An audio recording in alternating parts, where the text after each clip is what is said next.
Hello class 8 students. I am going to continue with the topic.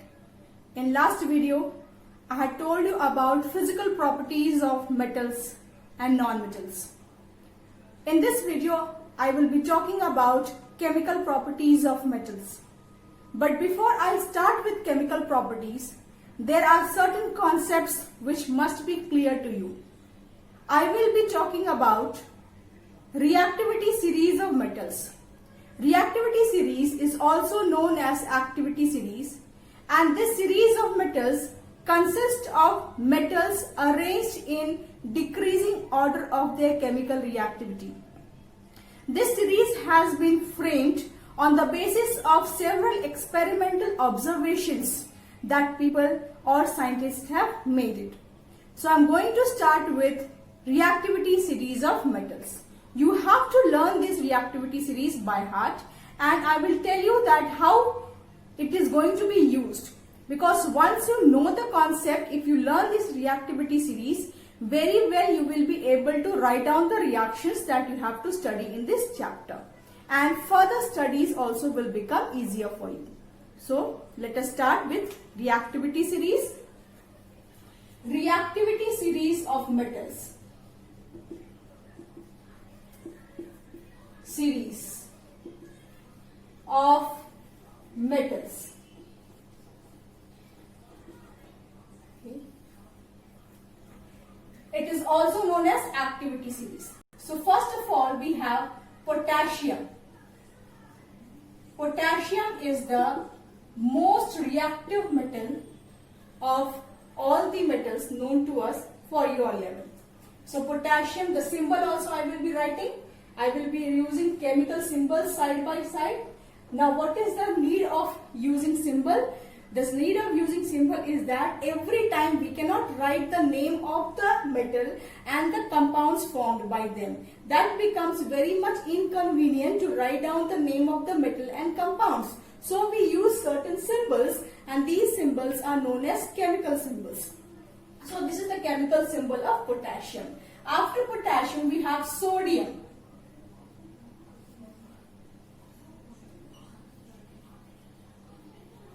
The symbol for sodium is Na. Now another thing to be noted over here is that if a chemical symbol is made up of only one alphabet, that alphabet is written in capital. But if it is made up of two alphabets, the first one will be capital and another will be in small always. So N capital and A is small. Now some of these chemical symbols are based on Latin names. So that is why we have so different symbols for the metals and non-metals both. So after potassium, sodium comes calcium. The symbol for calcium is capital C and small a. Then we have magnesium.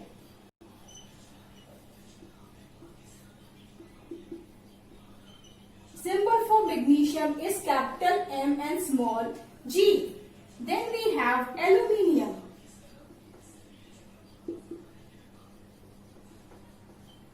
Symbol for aluminium is capital A and small l.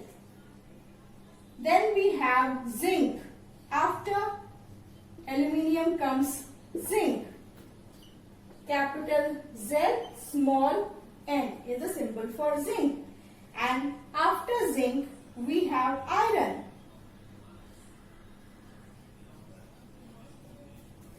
Symbol for iron is F, capital F and small e. And then I am continuing over here. After iron I will be writing there lead. Lead. The symbol is Pb. And then after lead we have hydrogen gas. This is the only non-metal which is included in the series, and I will tell you what is its importance. Hydrogen. Hydrogen is not a metal, it is a non-metal. This is the only non-metal we have in this series, but it has got some purpose. After hydrogen we have copper. The symbol for copper is capital C and small u. Then we have mercury. Mercury. Symbol is capital H and small g. After mercury we have silver. Symbol is capital A and small g. Then we have gold. Capital A small u. And at last we have platinum. Platinum. Symbol is capital P and small t. So you can see that this is the reactivity series of metals in which the only non-metal is hydrogen and the last element silver, gold, platinum. These three metals are used to make jewelry. And why are they used to make ornaments? Because they are very less reactive. They do not react with water or air or any other substances, and that is why their shine is the shine or the luster of this metal. These metals are not lost with time. You must have seen your mothers wearing silver and gold, and you know that even silver can become black in color. It can undergo rusting. Now silver undergoes corrosion. Rusting is not the proper word. It should be used only with iron. The proper word is corrosion. Even silver is so reactive that it undergoes corrosion, but gold does not corrode. Platinum does not corrode. And as we move down, the reactivity of these metals decreases, due to which their shine remains intact for long period of time. And you know that platinum is a very expensive metal, and it is also used to make jewelry or ornaments. And platinum is most expensive. Then we have gold. Gold is less expensive than platinum. Now I will tell you some more uses of activity series. Look here. These metals, the metals which are on the top of the reactivity series, they react with cold water. So potassium, sodium, calcium, they react with cold water. React with cold water.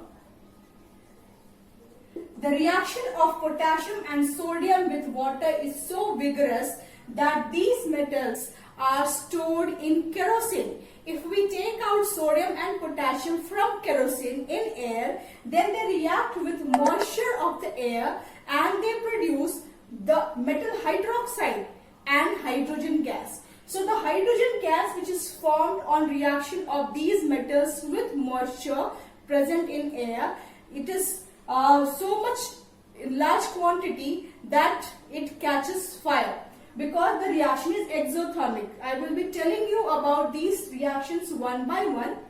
So for today, you only have to keep in mind that reaction with potassium and sodium with water is very much vigorous. Vigorous means it takes place at very fast speed. So very fast the reaction can take place almost instantaneously. That you take out sodium and potassium from kerosene, you wipe out the kerosene present on the surface, you keep it in air and instantly it will catch fire.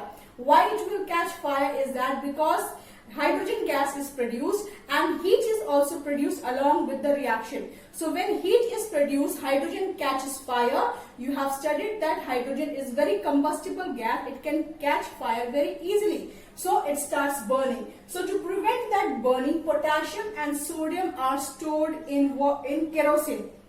Now we come to calcium. Now you see that as we are moving down, reaction of calcium with water is not so vigorous and it does not catch fire.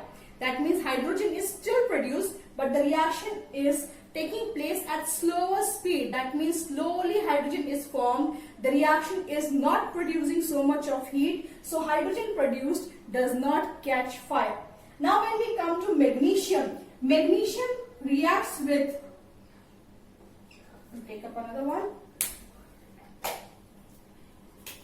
Magnesium reacts with boiling water. It reacts with cold water to very small extent, and product form will be at a very slow speed. But when it reacts with boiling water, it forms the product and hydrogen gas. Then again, aluminium and zinc, iron, they react with, all of them react with steam. What is difference between boiling water and steam? Steam is the vapor form of water. That means vapors formed at 100 degrees Celsius are known as steam. Water vapor could be formed at any temperature. When evaporation of water takes place, evaporation occurs at any temperature. It can take place at 2 degrees Celsius, 3 degrees Celsius. It can even take place at 50 degrees Celsius. But those water vapors which are formed at 100 degrees Celsius are known as steam. So steam, you can see that as we are moving down, the reaction conditions are becoming tougher.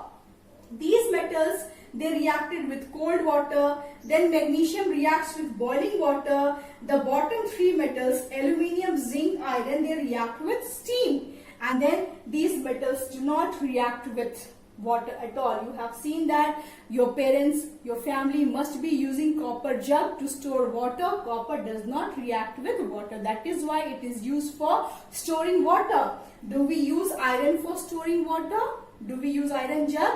No. Do we use aluminium jug for storing water? No, we do not use aluminium, but we can use copper jug for storing water. So you can see that as we are moving down, the reactivity of the metals is decreasing. Now I will tell you what is another use of reactivity series. You will find its use in displacement type of reaction, and I will tell you about displacement type of displacement reaction in my next video. So for today, you only have to learn this activity series. What is activity series? And then write down these metals and their symbols and kindly learn this series and why it is called reactivity series and in what way are the metals arranged. So metals are arranged in decreasing order of their chemical reactivity, and that is why it is known as reactivity series or activity series. Both the points are correct. Activity series. You can call it both. Okay. So that's all for today. In my next class, next week, I will be telling you more about these series. Thank you.